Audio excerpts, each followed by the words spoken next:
Today on Locked On Canadiens, we are back with Tony Ferrari, and we are going to ask about some of the picks that might be available with the Florida pick that the Habs own. That's all coming up in just one moment.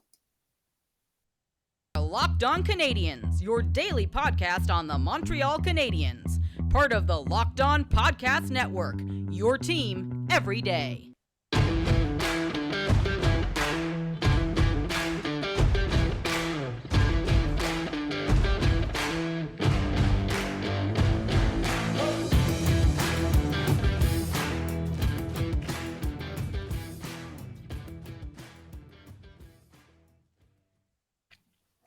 Hi there, everyone, and welcome to episode 827 of Locked On Canadiens, where we talk about your team every day as part of the Locked On Podcast Network. My name is Laura Sab, also known as the Active Stick, and I'm joined, as always, by my wonderful co-host Scott Madla of Habs Eyes on the Prize. And we are joined once again with one of our favorite people in the entire universe, not the hockey universe, just the entire universe, and that is Tony Ferrari of the Hockey News, and we're going to talk prospects. Tony, thank you for joining us for a second straight episode to give our listeners some insight on some of the players that might be available to the Habs in the upcoming draft. How are you doing today? I'm doing fantastic. Long time no see. It's good to be back for a second episode. Happy to be here. We absolutely love the insight that you bring. And I think because we always pick your brain, but what we're going to do is we're going to allow our listeners to do it as well. So over the coming, weeks or months or whatever, it's Tony's busy season. So we're not going to impose too much out of his time. But if you can send your questions that you would have for Tony, we can collect them all. And once we have enough, we'll invite him back on the show because Tony is always one of the most popular guests whenever we have him on. And for good reason. He's delightful and he brings so much insight. And today he's going to bring us some insight that might be a little bit frustrating because we're going to talk about who the Canadiens might draft with that pick that they don't know where it is yet because it's the Florida pick, depending on who you ask. One of the players that might be available at that time is Andrew Cristall, and there doesn't seem to be a whole lot of love for Cristall. So what's the problem here? Well, do you like Mitch Marner? If you do, then imagine Mitch Marner if he couldn't skate at all. Because that's what you'll get, and that's what you're getting in Andrew Cristall. In essence, he's an absolute wizard in the offensive zone. He's a really, really talented player. 95 points this year in the WHL speaks for itself, especially as an undersized guy. The WHL at the end of the day is the most rough and tumble, the toughest of the three CHL leagues. And this is a guy that was right near the top of the scoring list for all players, not even draft eligible players. So the offense is there. The vision is there. The playmaking, the absolute ability to rip puck. He's got a great shot as well. The problem is this kid's skating mechanics and the skating overall is just really tough to watch at times. It's one of those players where you look at him and you go, 3 years ago, why didn't someone address this and at least get him up to average, because he could be a truly, truly special player. This is a kid that has all the talent in the world outside of that skating ability. So if a team really, truly believes they can kind of get that skating ability up to par, and he's never going to be a great NHL skater, but if they can get him to be an average NHL skater, this is a guy that could absolutely explode offensively, especially because he's not a center. So you don't have to worry about him playing that defensive game. You kind of have him as a winger and be that facilitator, be that offensive presence, and he could absolutely tear up a power play. That's kind of going to be the big thing, though, is that skating is going to limit his upside a little bit. So you mentioned something about addressing this earlier on. This is a question that we get and we ask a lot of the time, is that there's often players that definitely have the hands and don't have the skating. And for me, a big question has always been, can you teach skating? And in your experience, what's the realistic possibility that they can improve this at his age at this point? I think it's possible. I certainly think skating has come a long way in terms of the development of it. I think teams are getting better at putting guys with skating coaches or having skating coaches of their own and working on it in the summers. I think the reality of the situation is that you can bring skating a step or two, but problem is certain players, and I think Andrew Cristall falls into that category, are maybe 3 steps behind. And I think that's where you worry about him, is even if you work on his skating, you get him up to just below league average, say, that's a realistic projection. I think if you work on it really, really hard over the next few years, is his skill and everything going to be able to compensate for that? Is his intelligence going to be able to compensate for that? He understands offensive zone. You have no worries about this kid. I think that's going to be the biggest thing, is He has some of the best dangles in the entire draft class. He's got that passing ability, understands how to use his teammates and play that give and go game to get himself into the spots.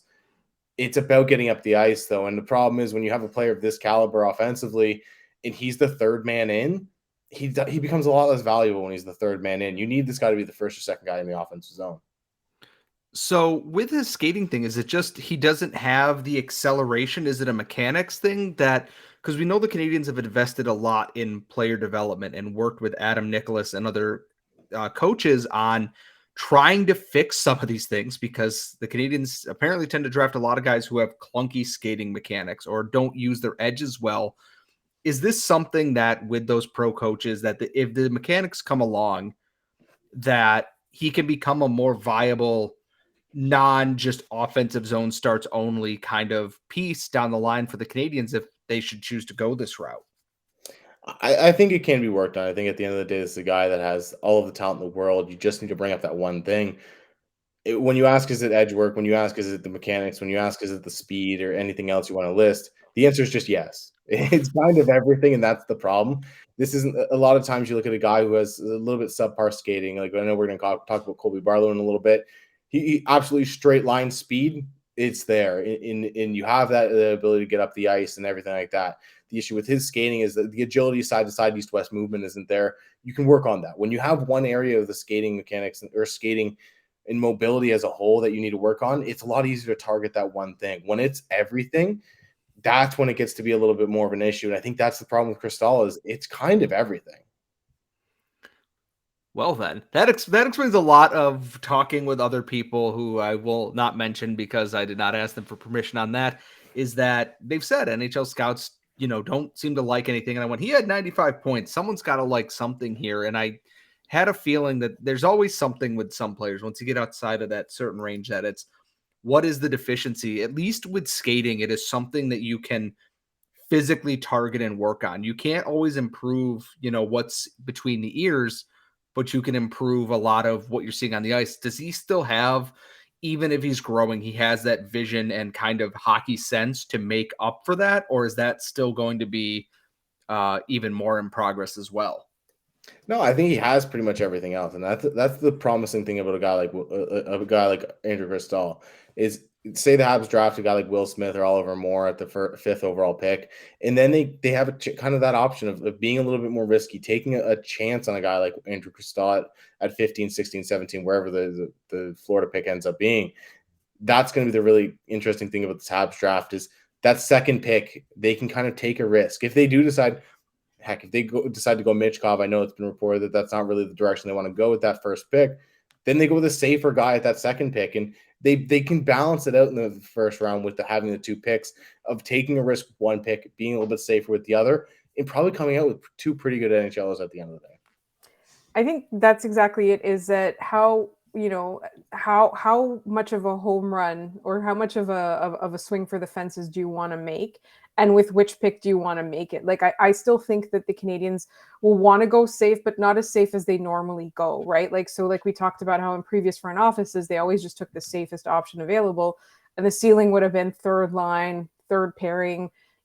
Just because you can guarantee somebody's going to make the NHL, you're not necessarily building a good team. So I do hope that they take a risk. And this would be a really interesting one to take because, as you said, like it's probably a little bit late, right? Like there's so many areas of his skating that need to be addressed.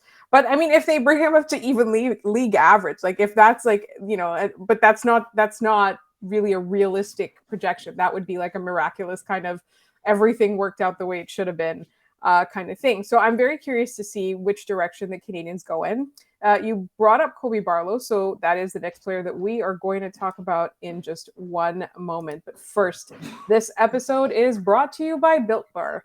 Something exciting is coming to Built.com on April 22nd. I don't have all the details yet, but the excitement is real and it's something that you won't want to miss. If you know how Built works, they have the most incredible protein bars in the world, and they do these amazing flavor drops with unreal flavors in limited quantity. So mark your calendars and head to Built.com on Saturday, April 22nd to be one of the first to discover what all the hype is about. I can't wait to see what this new flavor is. Make sure you use promo code LOCKEDON15 and you'll get 15% off your order at Built.com.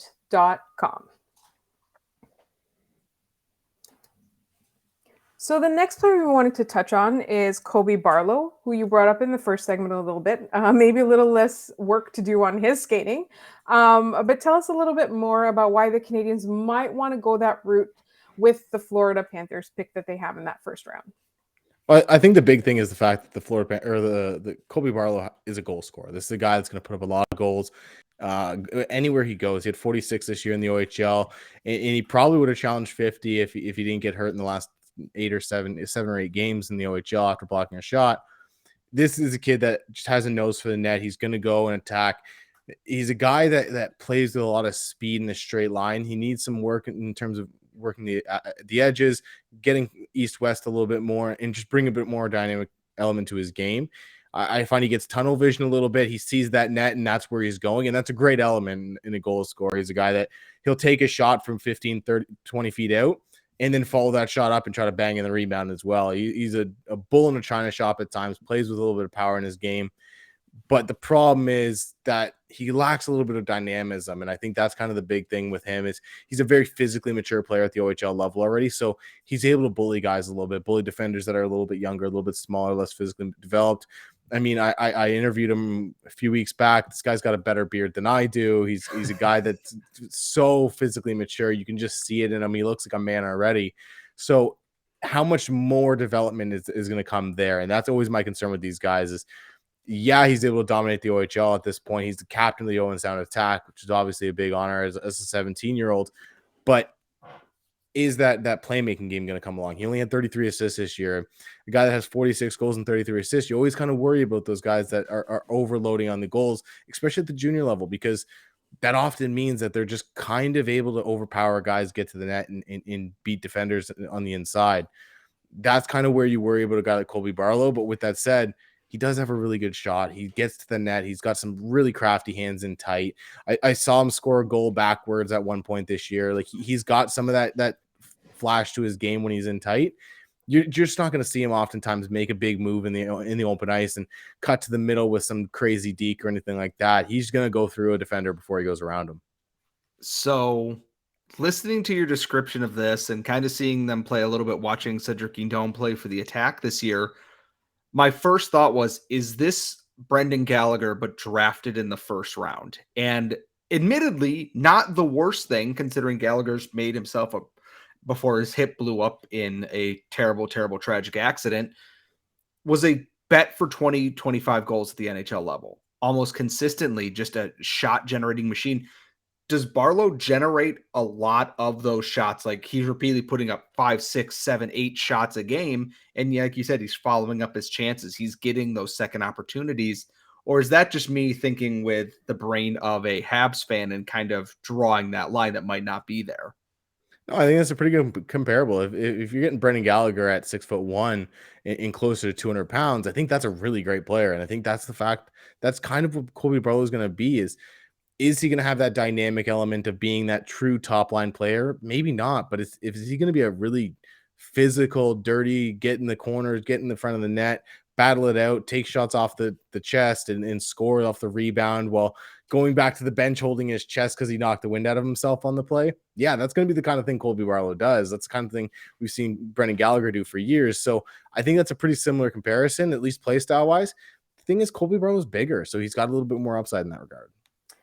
And he's the kind of players that NHL, I guess, pundits like to say, you win Stanley Cups with that guy on your team, right? Like that's the kind of guy that basically 200 hockey men go to bat for, essentially. I think it's really interesting, and I think it's really it's fun that the Canadiens have this option. I also, if you saw me on the YouTube everybody, I wasn't ignoring Tony. I was writing down who he had interviewed so that I could then retweet the videos on our Twitter feed for anybody who wanted to see it.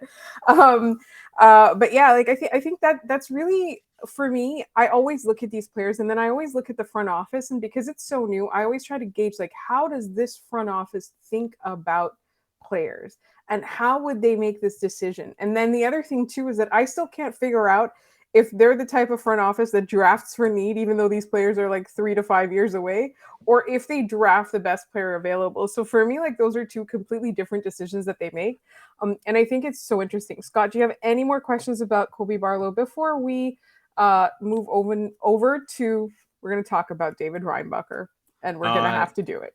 No, I think I'm good because I've always been curious just looking at Colby Barlow play, his style and the goal totals, and just go, is this just Brendan Gallagher, but slightly taller with a better set of facial hair? And maybe I wasn't so far off in that thought. And hopefully better hair up here than Brendan Gallagher. He certainly made me feel insecure about my hair. I'll say that. No, here's the thing though, Tony, though. Like he's got to go one way or another. He's got to make the decision, and he's not. He's still straddling the fence, and that's the thing. So as a guy who watches Austin Matthews' hairline just recede further back every year, it's a thing that hockey players need to commit to. Either commit, get the work done, get the hairline fixed up, or just shave it bald, and give me another bald guy to root for in the NHL. I'm tired of rooting for Sam Lafferty. Here's the thing, though. We're always rooting for you because, as you say on your Twitter bio, everyone's favorite bald draft analyst, you are definitely our favorite draft analyst. Like, I think we can say that. I think we can safely say that. But in the meantime, we're gonna have to do it. We're gonna talk about David Reinbacher, and that is coming up in just one moment. But this episode this episode is brought to you by eBay Motors. For a championship team, it's about making sure every player is a perfect fit. It's the same when it comes to your vehicle. Every part needs to fit just right. So the next time you need parts or accessories, head to eBay Motors. With eBay Guaranteed Fit, you can be sure that every part you need is going to fit right the first time around. Just add your ride to my garage and look for the green check to know if the part will fit, or you're going to get your money back. Because just like in sports, confidence is the name of the game when you shop on eBay Motors. And with over 122 million parts to choose from, you will be back in the game in no time. After all, it's easy to bring home a win when the right parts are guaranteed. Get the right parts, the right fit, and the right prices on ebaymotors.com. Let's ride. Eligible items only. Exclusions apply. Now, I have to make the joke because I have to. I think the Toronto Maple Leafs might need eBay Motors. They need something. Maybe they could use David Reinbacher. I think Joseph Wool's in net at the moment. This has been a night. As I'm doing the podcast with you guys, I keep peeking over, and briefly William Nylander, as he always does, gave me hope, and then Michael Bunting did some Michael Bunting stuff, and I caught myself for you guys, so you don't have to beat it out. But this is a family-friendly show, unlike Game 1 between Toronto and Tampa Bay, which is Tampa. Toronto is taking on a bit of a Will Smith vibe. Oh my God. We can't exactly explain to you why we're laughing as hard as we are at this. So I'm going to steer this conversation back on the path it is meant to be on. I will share this information with select listeners in exchange for presents. Yes. That's what's going to happen. All right. We are going to talk about David Reinbacher. Scott tells me he's got his finger on the pulse that there's plenty of people in the Montreal Canadiens community that are convinced the Canadiens are going to take him. I still am not. Scott, why do you think that the Canadiens are looking at him at all? I think, and I imagine Tony probably has the same feeling that I do, being more in touch with the scouting community, is that a lot of NHL teams don't want to miss out on a potential Moritz Seider after Moritz Seider became Moritz Seider, because everyone thought the Red Wings were nuts for picking this guy who had seemingly a good floor base to build on, but didn't seem to have that same flash and sizzle, playing in a lesser league, playing in the German league, whereas Reinbacher's playing in the Swiss league, which is not admittedly easy, but not also one you see a lot of high draft picks coming out of. It seems like a safe pick, and my fear is that's what the Canadiens are going to do with their first pick there, is they're going to go with what they think the safe, projectable floor pick is.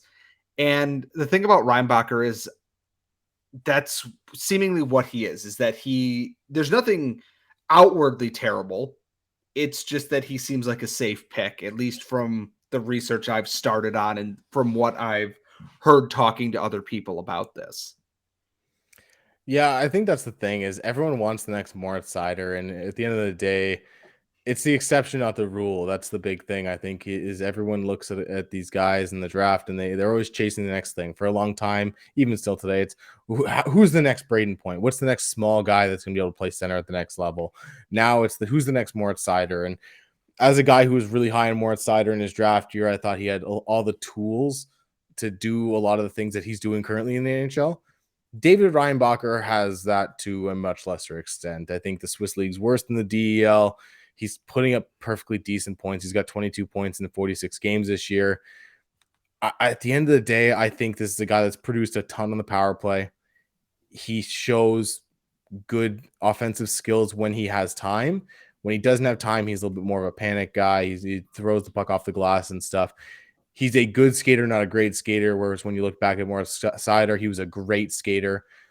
This is a guy that sets up the obvious play. Moritz Seider was creating plays. I think the big thing with David Reinbacher is you worry that guys are going to chase that high of getting the next Moritz Seider. David Reinbacher is a perfectly good pick if you're drafting him outside the top 16, 17. The problem is this is a guy we look at the NHL Central Scouting list. He's the top defenseman on the European list. And if you kind of even combine the North American and European list, he's the top defenseman overall because the North American defensive class isn't great at all this year. So it's going to be interesting to see where David Reinbacher goes. He's a very good, very well-rounded defenseman. He plays a good, aggressive game. Rather than comparing him to Moritz Seider, I think he's almost like a B- David Jiricek. He's got that aggression to his game. He can pass the puck. He's certainly not a bad player by any means. There's just a little bit more ways to go in terms of development than I think a guy like Moritz Seider or even a David Jiricek had to go. I feel like we should all caution everybody else about like the next whatever, because at one point I understand wanting the next Moritz Seider. I totally absolutely do. But like at one point, every NHL GM was trying to get the next Milan Lucic. Like that was not, like sometimes it's like one player is the way that he is and that's it. And like even that player's career doesn't turn out to be the way that you expected it to be. And and it's not to discount what he did in Boston, in that Stanley Cup year or in that era. I find that like sometimes you kind of have to slow your roll because everybody would like a Moritz Seider, but there might just never be another one like him. Yeah, the problem is like you can't start chasing archetype players. Like if we're doing that, everyone would be like, who's the next Connor McDavid? Who's the next Austin Matthews? Like at the end of the day, as much as we can compare guys and whatnot, they're not the same player. This is why I personally hate player comparables. I don't like doing them because it's like, yeah, he's this part of this player and that part of the other player. And that kind of makes this weird kind of quasi middle player that isn't at all really like either player you compared him to at the end of the day. So I think David Reinbacher is a really good defenseman, 6'2", right shot. Everybody needs a right shot defenseman, plays a good aggressive defensive game. He's going to need to work on refining things at the next level just because he needs to keep up. And that's going to be the thing is once you ramp up to the AHL, once you ramp up to the NHL, you're not going to be able to close in on those forwards as quickly because they are just a higher level of skill than what you're facing in the Swiss League. Is he going to be a very good defenseman? Yeah, I think he's going to be a top 4 defenseman. The problem is when you draft a guy in the top 5, you're probably going to want that guy to be a top pair defenseman. And at the end of the day, this year's draft, there's going to be a defenseman that's reached on. The last time there wasn't a defenseman drafted in the top 5 was 2003. And you look back at some of those defensemen drafted in the top 5, Ryan Murray's, Griffin Reinhardt's, you're going, man, when teams reach for that defenseman, it really did not work. And I'd hate to see Montreal do that this year. Right. It would be a good pick later on, right? Exactly. Like that's the whole thing, which I think is really interesting. And you mentioned a little bit about the level of competition. So like if you do end up taking this player, and let's say not with your first pick, but with your second pick in that round, and let's say maybe Florida wins another round or so in the playoffs. What do you do? Like, do you bring him over right away and start playing him against AHL competition? Like, I feel like he's definitely got the size. Yeah, that'd be my thing. Immediately, this guy is going to the AHL. If he wants to stay in Europe, fine. Go to the Swedish league, go to the Finnish league, get that competition level up. You need to take a step at this point because, like I said, that offensive game, 22 points in 46 games, isn't anything to necessarily write home about. but it's still something to build on. I think he's shown on the power play when he has space, he can make those passes. He's got a good shot. He's a guy that hammers it at the net. He hasn't scored a lot of goals, but he creates rebounds and stuff like that. So I think there's stuff to build on offensively. It's not quite there, and you need to see him do that against higher competition. I'd be bringing him right over to the AHL. If he doesn't get to the AHL, get him to the Liga, get him to the SHL. You need to see him take a step. Scott, any more questions? I guess my biggest thing is because the other name that we've seen that floats around there is Axel Sandin-Pellikka, and depending on who you ask, it seems to be one or the other. And I know a lot of scouts love Pellikka's offensive upside, whereas Reinbacher feels like the safe pick. If the Habs go for that high risk, a Will Smith, Zach Benson, their first pick, I wonder if they're going to go safer on that second option there and go for the Reinbacher over Sandin-Pellikka, because it gives them I don't want to say a guarantee, but it gives them a better floor to land on than potentially a higher ceiling to hit with their draft pick, which to me is just go swing, hit dingers and go for it. But I'm just curious if that's, the mindset that they have going into this. Yeah, it's going to be really interesting. Like we talked about earlier, you have that ability to kind of balance out going for a risk and getting a safe pick, whether you want to do that, the risk with the first pick or the second pick, and then get the safe guy with the other pick. That's really what the Habs have to balance here. Sandin-Pellikka is a fantastic player. I love the kid. He's got so much offensive upside. He's got a lot of transition game. He plays the game like a modern defenseman. His defending is a lot better than a lot of people give it credit for as well. I think he defends with his stick really well, closes the gap in the neutral zone. There's a lot to like there. He's never going to be a shutdown guy, but he's certainly going to be a capable two-way defenseman, in my opinion. If you want that surprise guy, the safe pick that has that booming upside, and I know I talked about not wanting to chase that next Moritz Seider. If you want that guy that could be that next surprise pick, I'll say Dmitry Simashev is the defenseman I'd go after, a Russian kid who's got all the skills. He's an exceptional skater, really good defensively. In my opinion, the best defensive defenseman in this draft class. And he's got all those signs of that offensive game coming through. His team wasn't a really big offensive producer this year, and I think that kind of hindered him. But there were so many times where he'd make a pass at the point, and then he'd creep into that slot, and he wouldn't get that return pass despite being wide open and stuff like that. So he's the guy to keep an eye on. That when you look at the central scouting list, you could get him in the second round. Maybe he's that guy at the top of the second round that you take, and he absolutely explodes and could be the best defender in this draft class. In my opinion, he's top 2 or 3. Oh, he's a large child. Holy crap. Yeah. He's 6'4" already. My God. And skates so beautifully. That's the big thing with him, is he has every tool you want in a defenseman.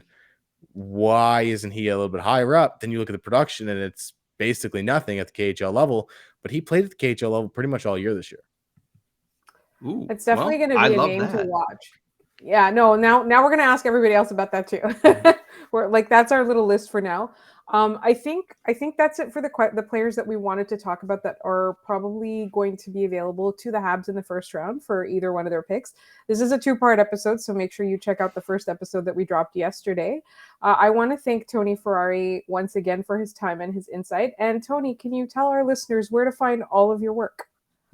You can find all my work at the Tony Ferrari on Twitter. Everything's at thehockeynews.com. Definitely check out the Hockey News YouTube page, where I've got all my game tape with Tony interviews, where it's me interviewing guys like Colby Barlow, Will Smith, Oliver Moore, Connor Bedard, Adam Fantilli, even those high-end guys. And I talk about them about just their hockey career. We go over some game tape together, get their take on some of their highlights from the season. And then I ask them goofy stuff like movies, music, what they'd bring to a desert island, and all sorts of stuff like that. It's actually a really good series. And I think I've learned a lot also just about how to watch hockey from that series, which is really interesting. It's like I watch it to get some, to get some insight on the draft pick or to learn a little, or even just to laugh. And then I kind of learn how to just how do players watch hockey, how do scouts watch hockey. And so we're really grateful for your time. Once again, I know our listeners will want you back. I also know it's your busy season, so we will invite you at some point to answer questions from our listeners. And if you are a listener and you want us to ask Tony a question about any of the players that are either prospects right now or draft eligible prospects right now or in the system, Tony knows literally everything. You can email us at lockedoncanadians@gmail.com. You can also tweet us at LO_Canadians. You can leave the questions in the YouTube. Just put at the beginning of the comment, like if it's a mailbag question or a question for Tony or whatever. You can also find our podcast wherever you get your podcasts, as well as on YouTube. You can find me on Twitter at The Active Stick. You'll find Scott at Scott Metla. Tomorrow is our mailbag, so don't forget to tweet us mailbag questions or send us mailbag questions in any format that you choose. Thank you for listening. We will talk to you tomorrow.